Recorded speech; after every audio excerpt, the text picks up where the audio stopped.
আজকে আমি যে বিষয়টি নিয়ে কথা বলবো সেটি হচ্ছে যে সহবাসের সময় দীর্ঘ করার জন্য কি খাবারের কোনো ভূমিকা আছে নাকি, অথবা পাশাপাশি কি করলে এই বিষয়টি অনেকের কাছে একটু দীর্ঘস্থায়ী হবে বা সময়টা আসলে হচ্ছে একটু দীর্ঘ করা যাবে, সে বিষয়টি নিয়ে একটু কথা বলার চেষ্টা করব।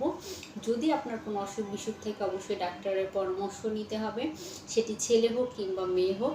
সবার উদ্দেশ্যেই পরামর্শ যে যদি এই বিষয়টিতে সমস্যা দেখা দেয়, তো সেই ক্ষেত্রে অবশ্যই সবার প্রথমে যে কথাটি বলবো, একজন বিশেষজ্ঞ ডাক্তারের পরামর্শ নিতে হবে। কেননা প্রাকৃতিকভাবে সমস্যা যদি থাকে সেটি কিন্তু সমাধান করা সম্ভব হবে না যদি শারীরিক সমস্যা থাকে।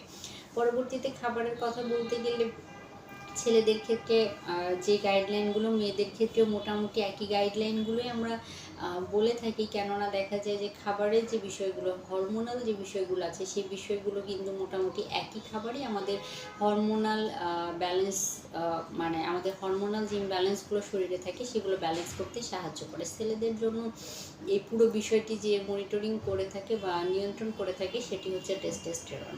তো সেক্ষেত্রে টেস্টোস্টেরন হরমোন বৃদ্ধি করে এই জাতীয় যে সকল খাবার আছে সেই সকল খাবারগুলো খাদ্য তালিকায় রাখার চেষ্টা করবেন। আর পাশাপাশি মেয়েদের ক্ষেত্রেও দেখা যায় অনেকের ক্ষেত্রে অনীহা দেখা দেয় বা অনেকে লজ্জার বশে এই বিষয়গুলো আসলে এক্সপোজ করতে চান না। তাদের উদ্দেশ্যেও বলবো, যদি আপনাদের সমস্যা থাকে অবশ্যই একজনের সাথে কাউন্সিলিং নিয়ে এই বিষয়টি সমাধান করতে পারেন, অথবা শারীরিক সমস্যা যদি থাকে তাহলে সেই শারীরিক সমস্যা সমাধানের জন্য ডাক্তারের পরামর্শ নিতে হবে।